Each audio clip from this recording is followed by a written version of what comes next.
Hi, everybody. Thank you for joining us today. We're going to get started now.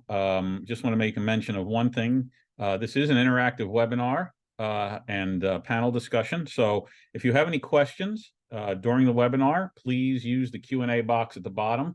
We'll get to them in due time. We have a really interesting webinar on AI and automation in cybersecurity today, and I'm going to turn this over right away to Steve Racing.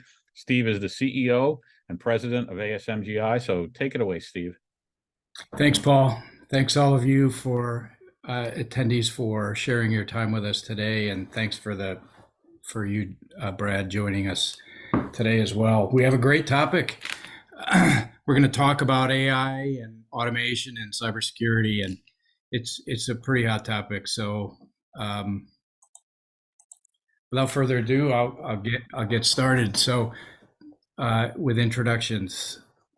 Brad's joining me today. Brad Laporte's joining me today. Brad, you got a pretty significant background. Maybe you can explain a little bit about it. Yeah, absolutely. So I'm an advisor at Lionfish Tech Advisors. So I work very closely with tech companies on their go-to-market, no matter what that is, and helping them grow. And really, part of that is embracing generative AI. It's ubiquitous to everything that we're doing. Previously worked at Gartner, so certainly Gartner veteran. That was a hot topic that I covered there, as well as other AI, machine learning, and how that got embedded into security operations today. And previously, I've had a long-standing history with really artificial intelligence and machine learning, having been at IBM and at Dell with the different models that they've built over the past 10 plus years. So Awesome. quite an extensive career, if you can imagine. Awesome. Well, thanks for being here, Brad. I really Pleasure. appreciate it. I'm Steve Racing, President and CEO of ASMGi, as Paul mentioned, and we'll get started. So from an agenda standpoint, what are we going to talk about today? We're going to talk about a little bit of background on AI and cyber and automation in cyber and some questions for the panelists. So we'll get an opportunity to see your expertise shine, Brad. From a background standpoint, what's interesting, I don't think it's a secret, right? It's like to get investment capital today, the global scale of AI is huge, and it's all the rage, and it's pretty much what everybody is talking about. So in 2022, this survey looked at the global population and the global basis for AI, $17.4 billion, growing to 102 or almost $103 billion by 2032. It's just phenomenal growth. Anyway, it's there's a lot going on with AI, and I think to get investment capital, you pretty much have to say you've got an AI engine, right? Absolutely. Yeah, that's been the hot topic of everything. So anyone that went to RSA, Black Hat, Gartner, or any major conference this year is all about generative AI. And having talked to the investment community, for sure. I mean, if AI isn't in the first conversation, first couple seconds, then let's get shooed out the door. Yep. Well, generative AI, and particularly ChatGPT, got released in November 2022, probably a year ago, right? In any event, it's all the rage, right? It's all anybody's talking about, and it's pretty cool. One of the points I always like to make: if the good guys have it, the bad guys have it, right? So they do. Being weaponized and used against us, but it's also helping to solve the problem, right? So I don't know. There's a lot going on with AI. Do you care to reflect on that at all, Brad? Yeah. So really, threat actors have been maturing extensively. I would say the tipping point was roughly around 2016, where they were actually able to. There was a major breach at a three-letter agency within the U.S. federal government, They really had access to the treasure trove of tools, and then concurrently open sources increased. So now what was typically reserved to about 30 or so threat actors back in the early 2010s, now you're talking 3, 4, 5,000 threat actors across the groups. We're talking organized crime and crime syndicates, and automation is at the forefront. So I can basically, set up an automated program, point it at, whatever my target is, start scanning, looking for ways to penetrate, and go make a sandwich and come back, and I already have what I need. And it's become a very complex organization as well, because you have access brokers, you have, people are handling all the different pieces of the pie. So it's not just one entity anymore. You're actually a lot of times dealing with 3, 4, 5, even double-digit type entities. So it's incredibly complex. It's very heavily automated, and just having these types of technology out there, all great stuff, but it's also used. It's used for good, and it's used for bad as well. Yep. Yep. I think you made a really valid point, and I just want to highlight that a little bit. Like threat actors can be less sophisticated today than they could be 10 years ago. And For sure. I think that's important because leveraging AI has helped that aspect of it a lot. And threat actors are in general, they can be unsophisticated, pretty unsophisticated, right? So the metaphor I always use is like following a recipe, right? Step 1, do this. Step 2, do this. If you can read, you can execute an attack, right? So exactly. Yeah, and to put it simply, the barrier of entry has been reduced. So anyone that has access to a keyboard in the internet can effectively be a criminal. It really just, the only difference is intent. So there's plenty of information out there, YouTube videos, whole training programs. I mean, they have better customer support than Microsoft has. It's 24/7, 365. They have service level agreements and targets that they have. I mean, it's the whole ecosystem. scary.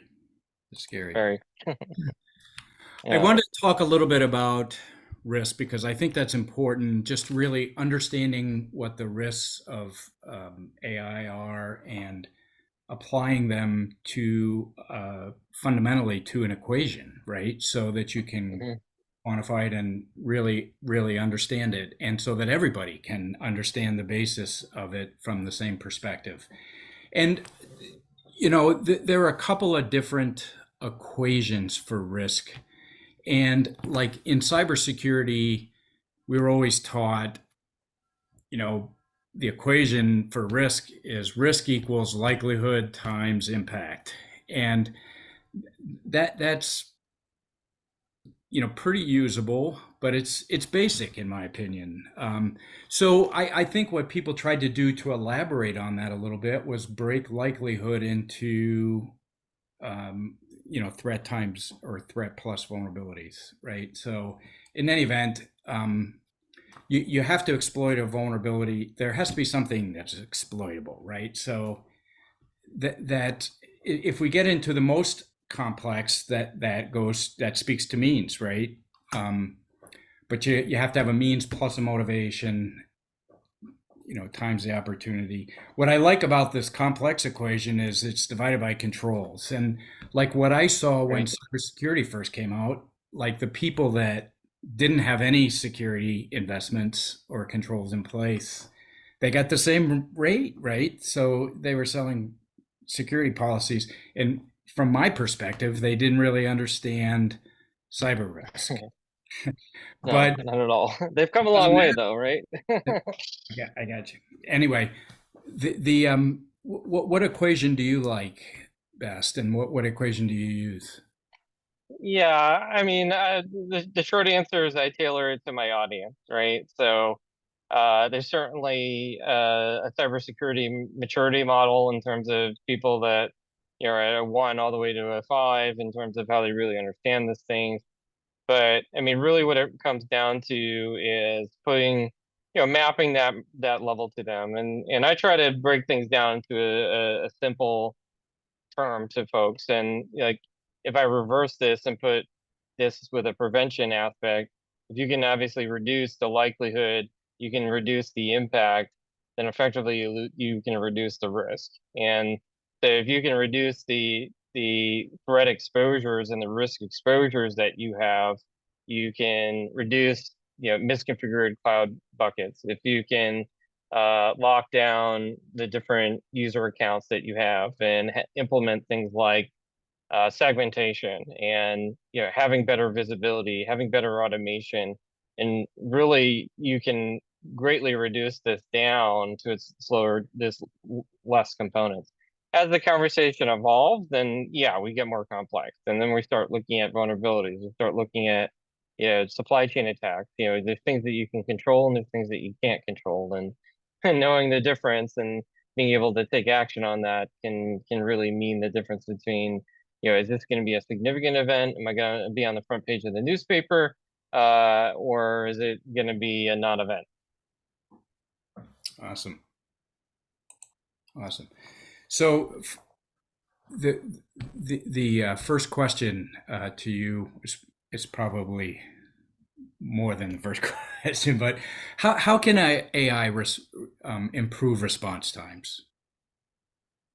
Yeah, so overall, like there's really 5 major use cases and how organizations are adopting and implementing AI today. And part of it, just to walk through this out, you have threat intelligence and prediction. So having these predictive analytics, and one of the benefits of having these types of capabilities, and for folks that aren't really familiar with AI in general, I'll just take a couple steps back. At the high end, you have artificial intelligence that breaks down to machine learning, that breaks down to deep learning.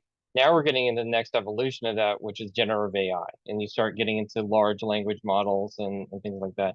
You'll see those acronyms out there in the wild. It really breaks down to you have a training model. There's a subset that you're trying to evaluate and really give you insight and analytics to look at historical data and generate insights out of that and being able to predict and understand what emerging threats are there. So if you imagine a storm coming, it's like having a automated barometer in your home that basically says, okay, I'm identifying these patterns. The pressure outside is reducing. The sky is getting much darker, and there's action that's needed. And we can actually get insights in that. So with the outcome of basically taking action. Now, once we have that, we kind of evolve into the second use case, which is malware detection, or really exploit detection and analysis. So those 2 different facets. So you can actually train these different models on these large data sets and look at thousands, hundreds of thousands of samples and recognize common features. What do you mean when you say train a model? Yeah, so there are different methodologies in order to look at things, and the best way to kind of think about it is you're looking at multiple different what are called parameters, and effectively it's all these different methodologies, and it's text generation, it's question and answering, content context extraction, different classifications, machine translations, all the things that make up natural language processing, or yet another acronym, NLP. And really, so a good example is like if we're talking about OpenAI and ChatGPT, which is the hot thing on the docket right now. It's basically been trained up until September of 2021 on over 175 billion with a B parameters. Now that's just ChatGPT 3.5. Now that's evolving into ChatGPT 4, which right now it's still in training mode, where it's actually looking at all these different scientific articles, looking through hundreds of thousands of malware samples and different tactics and techniques and procedures in terms of all the goodies that are out there in terms of things that can be ingested and looked at and normalized into usable information that's applicable to your specific situation. So with ChatGPT, or excuse me, GPT-4, we're now getting to over 100 trillion parameters. I mean, it's very hard to even conceptualize that. I mean, it's the difference between like a single grain of sand on a beach and the whole beach. And if you think of like, you ever seen one of those solar system where you start with like our sun and then you go to the larger, solar system, the galaxies and all of that. That's how big that's getting. And then even OpenAI has recently came out this week and said they're starting to work on GPT-5, which now is getting the quadrillion. So you can imagine how much information and that can be processed given how strong and how powerful these methodologies are. Wow. So when you take all of that and you focus that laser beam on, now hundreds, you can imagine like, so one of the common tools for malware analysis today, you take a malware sample, you upload it to VirusTotal. I mean, that's like a small sliver or 0.001% of the power that generative AI has, because you can basically upload millions of samples over the course of the past, 20 plus years. There's a lot of aggregation. It can automatically in a nanosecond basically aggregate and look at malware families and digest that and establish a security baseline for your specific organization and what's applicable to you. And then, once you actually extrapolate that across, from a mobilization perspective, now you can actually pivot and use that for minor attack and using the different tactics and techniques. And you can start going through this process where you're not only just being predictive, but you're actually getting into all the other components of being able to protect. So I know exactly what firewall rules to implement. I know what kind of blocking mechanisms I need to add at the endpoint and network layers, and even at the application layers. And You then mean you asked further, Chat GPT what to implement?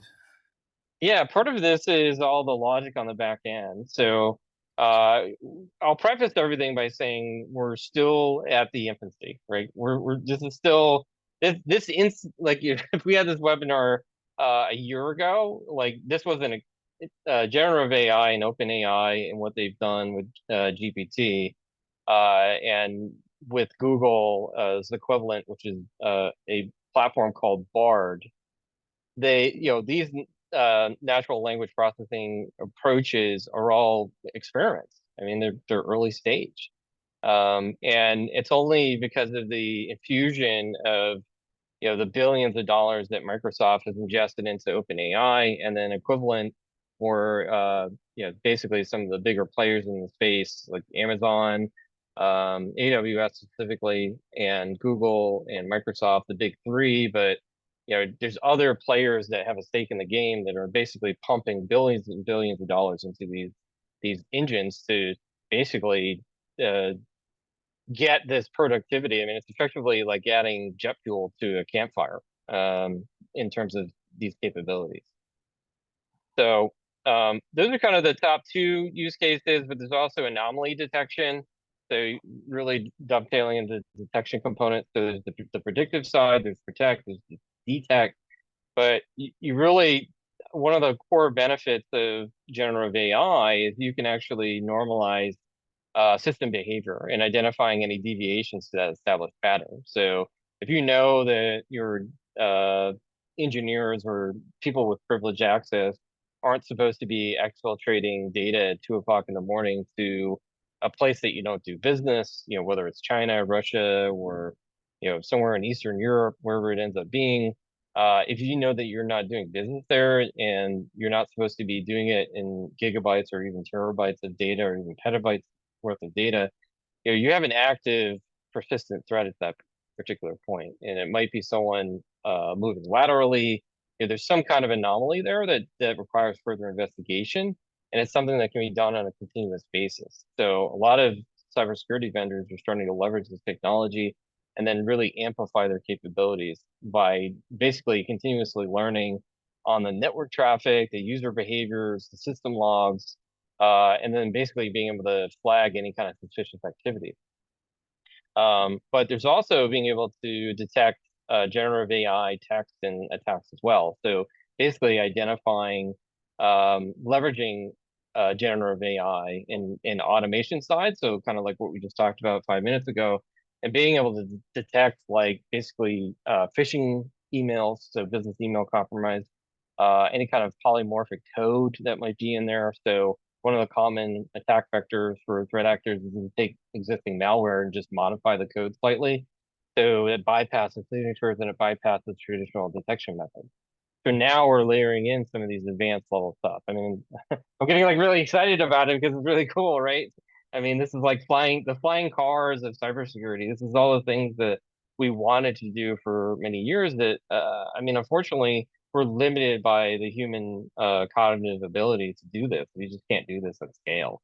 So, and then the last one is basically the utopia of, the fifth use case, which is the autonomous SOC. So, basically a lot of the routine tasks that that kind of like the tier one or front lines security operations center, they really can expedite that. And then you can repurpose those individuals to start taking on tier two, tier three type tasks, which helps with morale, it helps with retention, it helps with higher quality.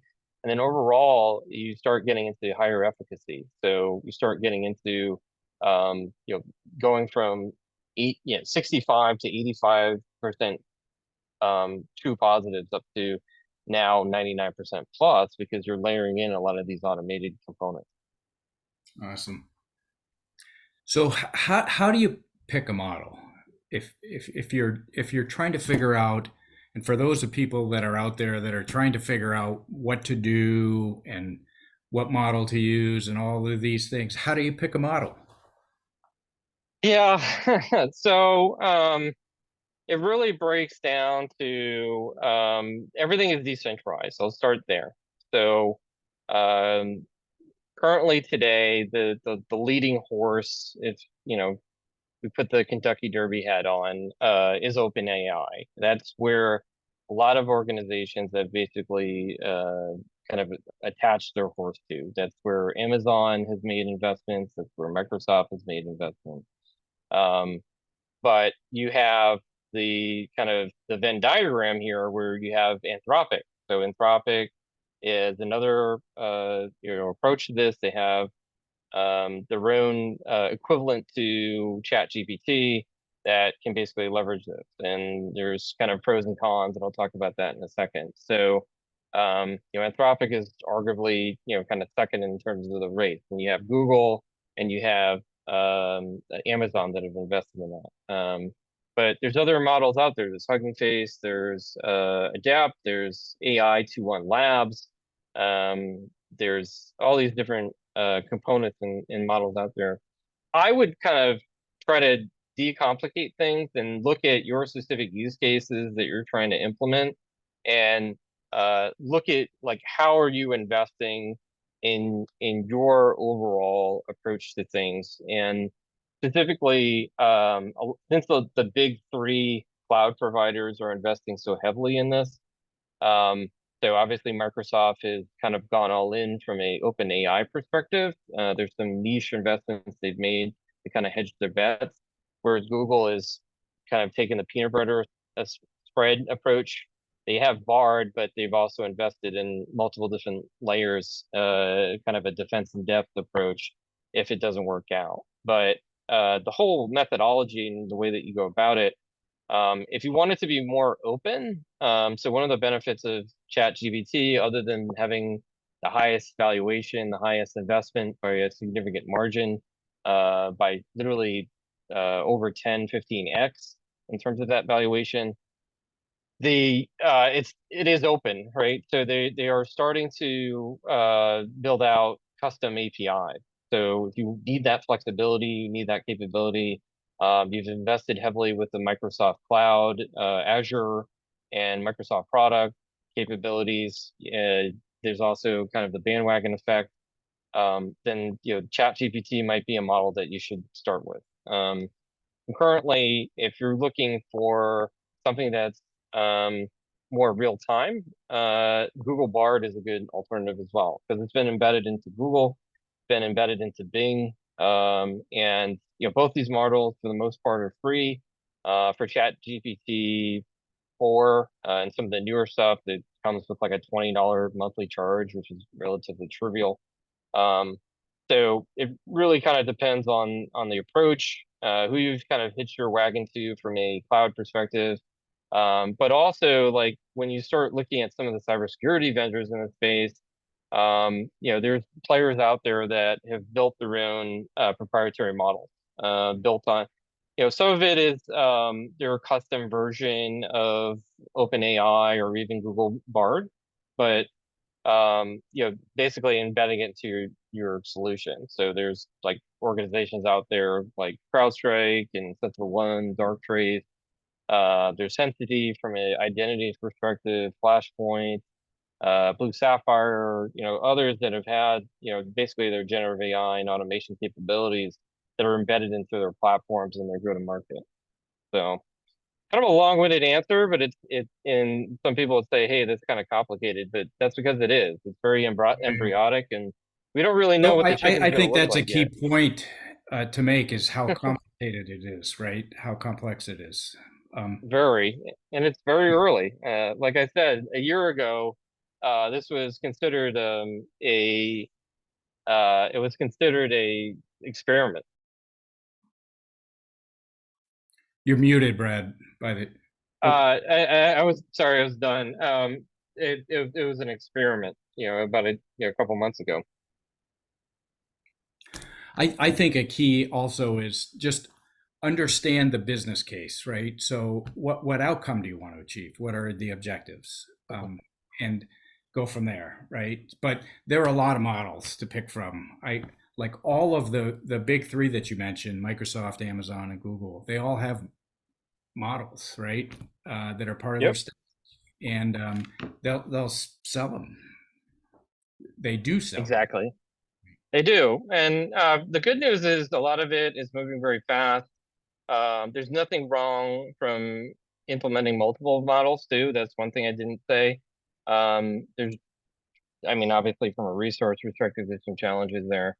One thing I would probably not advocate for is trying to do it on your own and building it from scratch. I mean, there's tons of open source stuff out there. Like you can, Yep. but I would basically, at least for the underlying natural language processing component, so kind of like the engine, you certainly want to, attach to, certainly one of the bigger ones, opposed to trying to like build it from yourself. And I've had some organizations try to do that, and it's like the reason why NVIDIA's stock is through the roof is because of all the GPU power that you need to have to run these things. And, you know, trying to get you access to 175 billion parameters isn't exactly easy.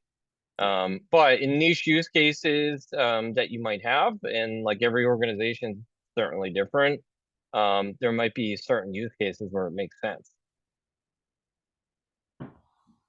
Cool. Yeah. Appreciate your feedback on that. That's there are a lot of models to use, so I would recommend using somebody else's model as a starting point at least. You can customize it, but grab a model that already exists. Great. So what cybersecurity tools are using AI effectively? Yeah, so there's a lot of like early stage stuff, and I mentioned some of that, right? So um, there's certainly from a detection response perspective, there have been some announcements. Like so Ignite is going on right now. So Microsoft has launched Copilot. So that helps with that last use case of stock automation. And there's certainly organizations that have really embraced kind of this part. So a couple of months ago, CrowdStrike announced Charlotte, and then SentinelOne has Purple AI. Darktrace has their solution. Cisco it has their component, and then they just acquired not too long ago Armor Blocks. So, that's a component. Being a little biased in kind of working with Blue Sapphire over the past, say over the past year, I was really impressed with how they've embedded automation in every facet that they've done. So it's not just like a breach and attack simulation tool where it's automating or adding a chat GPT function to that. It's not just a single feature, or it's not just a open AI integration. So kind of it's almost like a Scooby-Doo episode, right? When they pull the mask off the villain and it ends up being like the next door neighbor. Yeah, you think that it's proprietary, but really it's just a fancy chat GPT implementation. So you're just leveraging it on the back end. So no different than just How leveraging it many out of the how many box. people are actually using AI to solve a problem versus saying they're using it? I will associate that to kind of like we'll call it like teenage love. Everyone's talking about it, but no one's actually doing it. So, um, a lot of people are kicking the tires. A lot of people are looking at it, but like I've said throughout our session here, it's very embryonic, right? It's very early stage, and I would say it's kind of like we're in the crawl phase and we're not yet into the walk and run. And a lot of the models that I've seen that have been launched that I kind of mentioned that are out there is roughly around, I think, 20 different vendors that have launched some kind of generative AI capability. But a lot of it is like a minimum viable product, so an MVP, and it's like early stage, like early adopter type capabilities. Gotcha. But overall automation in general, that is a much higher increase. So one of the best reports I think around that would be Honeyman and IBM come out with the cost of a data breach every year. And roughly around, I think it's 1/3 of organizations are extensively using automation in some way, shape, or form across their environment. So I certainly think that it's going to increase over time. And I'm happy. I think that's probably a webinar in and of itself. But like just pulling up that report real quick, like about 40% of organizations aren't using really any AI and automation. They're kind of lumped in together. 33% are limited use, so that early stage I'm talking about. So 73% or 72% of organizations are just either not using it or just barely using it. But there are early adopters that are forward leaning that are using it extensively. So that's roughly around 28%. The other thing that I'll call out from that is it had a very high material impact on savings. So for the organizations that actually did implement AI and automation, they were able to have a 1.76 million US dollars lower in their data breach costs. In addition to that, they were able to reduce their mean time to identify a threat. So kind of that left-hand side of what we're talking about in that the NIST flow chart. And they were able to reduce it by like basically 2/3, so over 70 days. And then from a mean time to contain, so that kind of more right of that of boom is 37 days, which is basically half the time. So you're reducing it by 2/3 in half. Yeah. So it's pretty significant once you like Yeah. put the weight of that. How much does it and looking from an ROI perspective, like if I can save $1.76 million and imagine how many people you could hire, how many tools you could implement. I mean, it's pretty significant, no brainer. Especially and that's why a lot of organizations, if you look at it from an adoption perspective, Gartner's come out, this is actually one of the top strategic objectives from 2024. So that's going to change over time as organizations embrace this. We're crossing through the chasm, and probably one other thing that just kind of wrap up with this item is like the overall adoption rate for OpenAI. It broke a lot of records, and then like basically when Instagram first came out, it was pretty hot, and it was like to go from 1 million users, it took about 2.5 months. And then Facebook, it was like 10 months, but in with ChatGPT and OpenAI, it was five days. So, I mean, the level of adoption rate is unprecedented. So, to say this is going to change extensively, is in the understatement of the year. And then ChatGPT, just to hit 100 million, so we're talking 99 million extra, it only took another 55 days, so basically 2 months. That's how Wow. much it's increased over time. So, um, And yeah, 100 but million is a lot. there's a lot. Right? Yeah, it's a lot. So the adoption rate is unprecedented. So it's like almost impossible to calculate. Yep. When you talk about SOC automation, part of the challenge that we're faced with is the data, right? There's so much data available. It's just impossible to review it all with humans. It's just impossible. I saw a stat like 160 million data elements in a week for an average size company of like 400 people.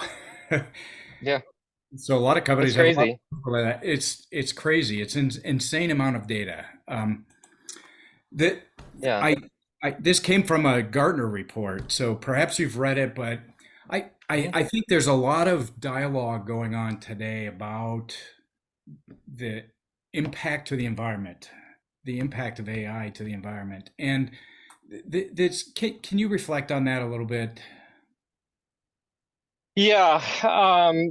Part of the challenge is the level of compute power that basically these systems operate. So part of the challenge is we don't have the ecosystem to support it. I mean, the reason why NVIDIA is doing so well is because they're really one of the only providers of the GPU technology that the supercomputer processing power that takes to do that.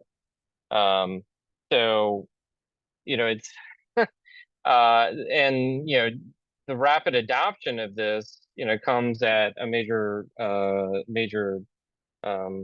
it's a major backlash or negative impact to that. So part of it comes with the electricity that it takes to run all that, water to cool those systems because it can't be, there's not a fan big enough to cool it. It has to be, uh, just to show you, like basically Microsoft and some of the bigger three organizations, as they build out these supercomputers, they run so incredibly hot.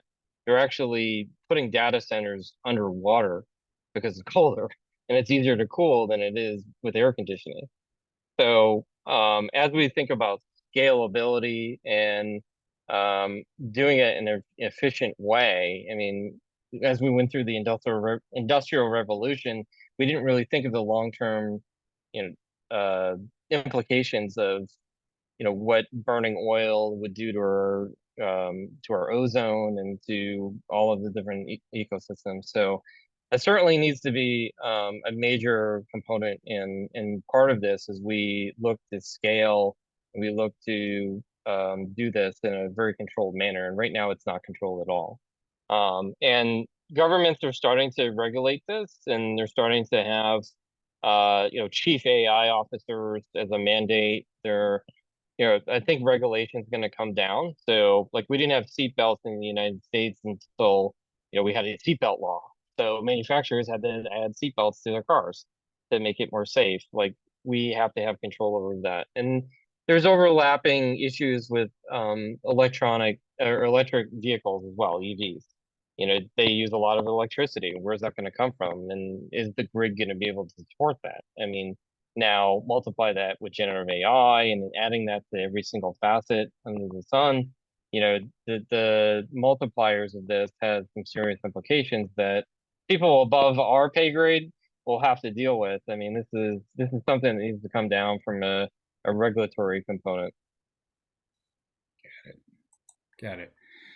So I wanted to ask, like, what new questions need to be asked?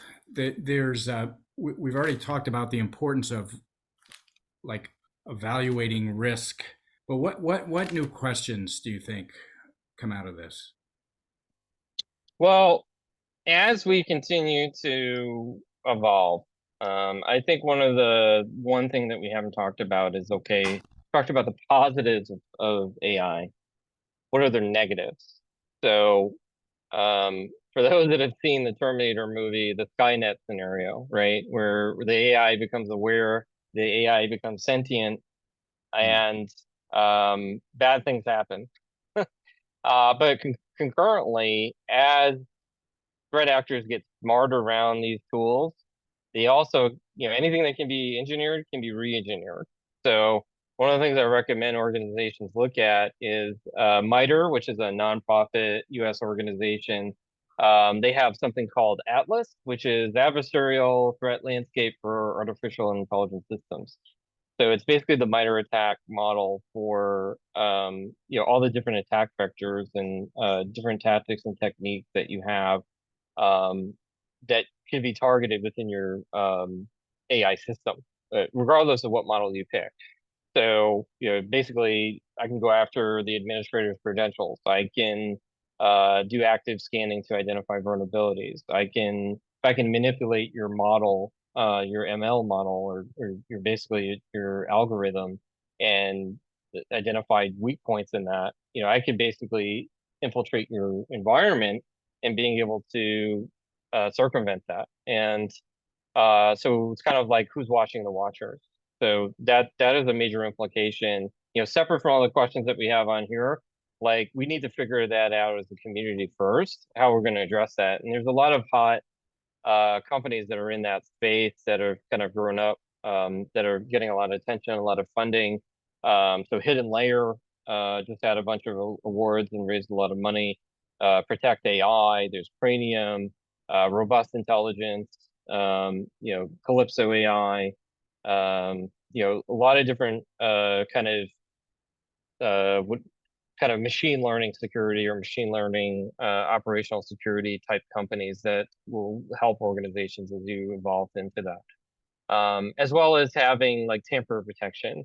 So having organizations, MSSPs, people that are managing your security, that's a question that you want to ask them as you go through is like, okay, well, how are you going to protect this from being bad?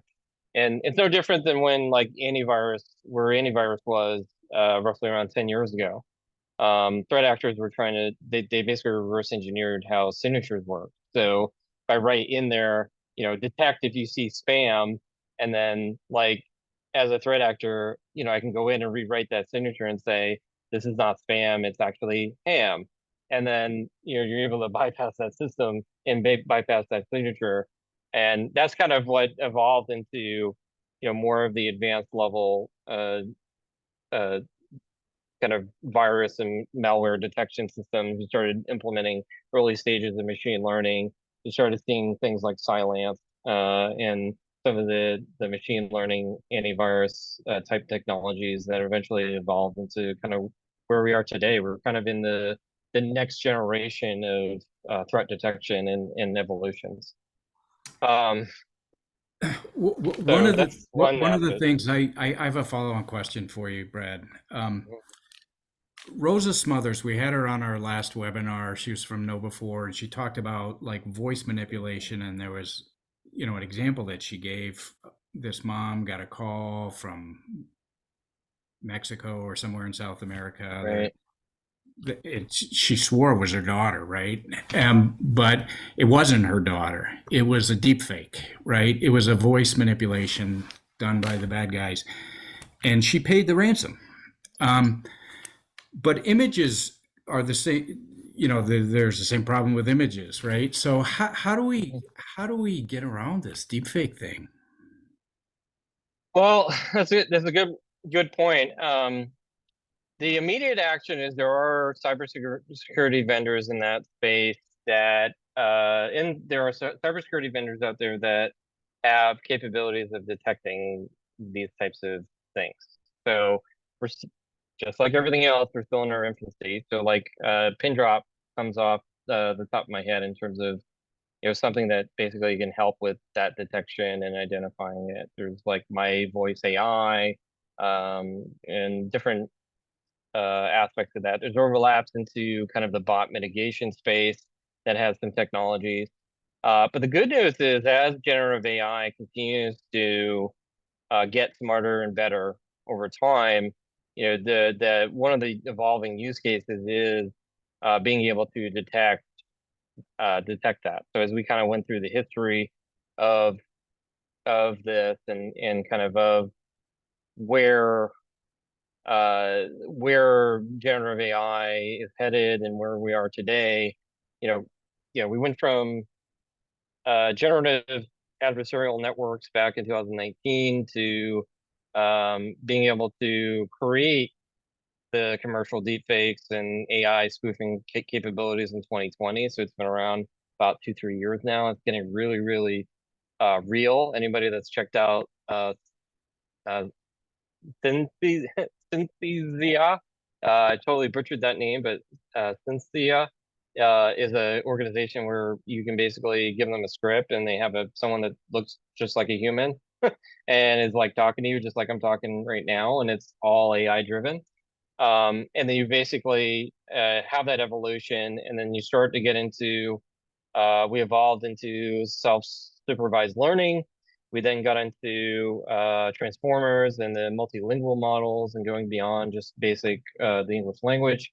And then now we're getting into code generation, deepfake detection, and multimodal AI. So like some of the really cool stuff, in my opinion, and being able to detect these things and block it. It's evolving into kind of like where spam blockers are. Awesome. But there are some technologies out there that kind of like we really there's some technologies that are really evolving in terms of continuous um, authentication, and being able to validate that data is that actual person in authenticating it. But early stage, very, very early stage. And this is part of the problem. Like when we first implemented the internet, it took decades for us to really have any kind of security around it. And we're implementing these models and these powerful tools without really having any guardrails. And this is the outcome of that. Awesome. Yeah, there's a lot of stuff going on today. So I wanted to get your input on one last thing. The regulatory, you've mentioned compliance and regulatory before earlier, but I wanted to get your stance on using AI for regulatory and compliance initiatives. Yeah, absolutely. So I'll start by saying compliance is hard. And we really have um, mapping all the controls that you have in your environment. I mean, historically, as we've looked at this, we have a lot of frameworks. Arguably, any particular organization, in general, they have 5 to 10 different frameworks. But as you get up into larger entities, getting up to 20 or so frameworks, and there's a lot of overlapping controls that are there, and there are thousands of them, and you have to adhere to those things like GDPR, PCI. In the US, we have HIPAA. All these different components that you have to do. And historically, like it's kind of, you have your 1-year assessment, the major uplift. You break out all the Excel spreadsheets. Are we doing this? Are we not doing this? And it's a major fire drill to be able to do that.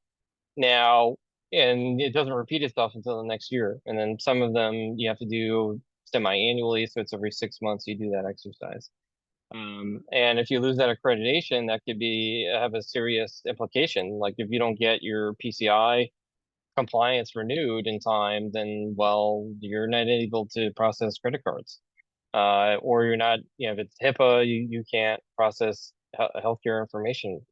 So the benefit of AI is you can now have continuous control monitoring. So if anything, that's basically you can train the AI on your specific use case, your specific components, and as you're adding new devices and assets, a lot of organizations, you can imagine like a busy hospital, that's happening on a multi-daily basis where you're introducing new assets into that environment. being able to do that in a continuous manner. So you're taking a lot of the pain and that pressure on the humans to do a lot of that. So now it becomes a monitoring and response aspect where now you can have that continuous component. This is evolving into zero trust as well. So zero trust framework that was implemented by John Kindervag while he was at Forrester back in, I believe, 2014. So it's evolved over the past 10 years. And it's basically a framework in that, basically providing a higher level of cybersecurity. You can actually use AI to even further solidify things and get down to a zero trust type capability. And a lot of organizations that are leading the AI front are in that zero trust bucket and being able to address a lot of these compliance components because in general, governance, risk, and compliance, that market segment is the fastest growing. It has the largest number of vendors in it out of the 3,600 vendors in cybersecurity. And it's regulation is increasing exponentially in terms of cybersecurity in organizations. Now all public companies within the United States, the SEC has dictated that they have to report cybersecurity breaches within 72 hours. That's a major undertaking that you need to do. And you have to control, part of that is compliance and adhering to the reporting requirements and everything with that. And we've been dealing with GDPR for almost 5 years now. So it's only getting more and more complex as we add more and more of these frameworks. And it goes beyond just the mandatory things because now CISA, the Critical Infrastructure Security Agency, they have their components as well, and they're kind of best practices, and there's all these other things that are aspirational that you should be doing from a best practice hygiene perspective. Yeah, awesome. The even AI is regulated now. There's Yeah, and that too. Yeah, yeah. So of course. do you have any closing remarks? It's a very complex topic, and we could talk forever on this topic. So but I think it's important that that we give people something to take away. Any closing remarks on that? Yeah, so I will start off with just a cautionary tale and kind of talking through lessons learned. Having worked with hundreds of organizations, thousands of organizations over the years, and implementing this, uh, don't go in too fast. So certainly crawl, walk, run approach, very controlled. Identifying your use cases up front is certainly going to be a best practice. A lot of organizations are jumping in feet first into this and going all in, and already are getting their hands slapped. So a good example, OpenAI last week had a distributed denial of service attack. They had a DDoS attack, and it was down for most part of the day. So for those organizations that fully embraced that technology, they had latency and performance and availability issues. So coders were not able to do quality assurance on their coding. A lot of the automated checks were broken. Some of the security operations components were broken. So there's a serious impact to quality and being able to expedite a lot of the things that we've been talking about. Those core, being able to predict, protect, detect, and respond to incidents. So it had a very major catalytic requirement. So just like if you're going to go out there and go out in the wilderness and you have a GPS with you, also bring a map and a compass because you never know when the technology might have a hiccup or some kind of issue. And then certainly always consider cybersecurity as part of this as well. So how are you going to have that tamper protection? How are you going to watch the watchers as you implement powerful technology like this? Awesome. Thank you so much for sharing your wisdom with us, Brad. Oh, it's a pleasure. Very, very passionate about cybersecurity, very passionate about this topic. So very happy to be here. I'll just mention some things that are upcoming. The year is quickly coming to a close, so we have a limited list today, but we do have a webinar November 16th, that's today. So we have a webinar in December planned. Why does everybody need to worry about ransomware? And like ransomware is going way up, and we've talked a lot about like how AI can be used in cybersecurity to protect against attacks. But the bad guys, I think one of the points that I would make as closing remark is that the bad guys have everything the good guys have, right? So if you could use it, they're using it already. So, and Absolutely. we know they're getting better at it. So to get to some audience questions, we've got several. I'll just try to pull them up real quick. How does artificial intelligence enhance threat detection in cybersecurity? Yeah, so we certainly talked about that at a high level, really breaking down. Really, a large portion of it is there's a lot that you know, but what about all the unknowns? So artificial intelligence really is shining in a light on a dark room that before you didn't know that was there.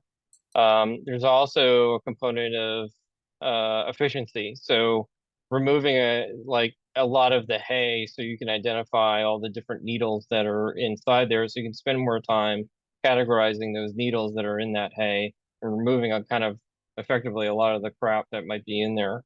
One of the major kind of challenges with threat intelligence is it's very false positive driven or not necessarily applicable to your organization.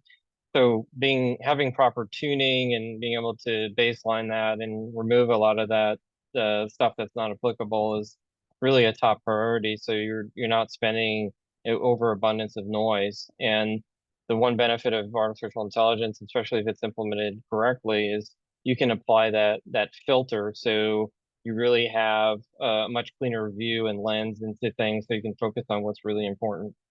Awesome.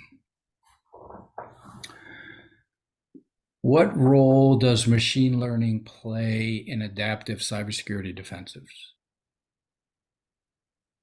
Yeah, I think I can take that one as well. The short answer is like it's multifaceted, right? So the early stages of things that I opine to where we are today from a artificial AI SecOps perspective is how kind of security orchestration and automated response has evolved over time. And now we have extended detection response. So those are two major areas I covered at Gartner. And it was even working with Resilient when they were acquired at IBM and kind of watching a lot of these components evolve over time and intersect. And really, early stage, it was template driven where you have standard operating procedures, tactics and procedures. So like the fire alarm goes off, you're gonna get up and walk out safely and calmly. So those are all the procedures. So if you're identifying these incidents, you want to isolate that endpoint so further impact and spread is not rampant. So and the benefit of AI is it can be embedded in all the different facets you have. You can automate a lot of those playbooks, so it doesn't really require humans to go in painstakingly and basically making those edits. It can actually recommend things that you might not have even thought of before. That hey, if you do all these things, you implement microsegmentation or you make these course corrections, you can actually put it in a nice priority list for you. And it helps from a mobilization perspective as your team basically takes action on the incident response process. Awesome. Okay, one last question. How can AI be utilized in incident response?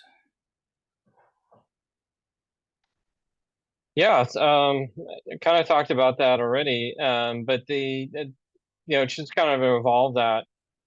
It really helps with the detection component, containing it, and then not only that, but and the other things that I've talked about throughout basically the past hour, but it also helps from a retrospective analysis. So one of the things that people aren't thinking of is it's not just that tactical incident; it's actually more strategic as well. As you look and you do those after action reviews, you're doing that retrospective analysis. So how did this situation compare to the past 20 or 30 incident responses that we have? And then if it's a larger model or a larger organization, or maybe you're part of a larger ecosystem, which includes multiple organizations, or maybe it's a managed service provider or major, platform where you're dealing with multiple different, hundreds of thousands of organizations, then you can actually, identify trends in, this type of ransomware, these types of tactics, these tools, and it can really help. And it becomes a full life cycle as you go through it. So you're then making those course corrections, and overall that whole risk formula that we had, reducing the likelihood and impact that something might happen. Cool. Thank you so much for being here. I want to respect everybody's time, so I think we're over already. It goes quick. It goes quick. Thanks, Brad, for being here. Cheers. Yeah, it was a pleasure. Thank you everyone for attending.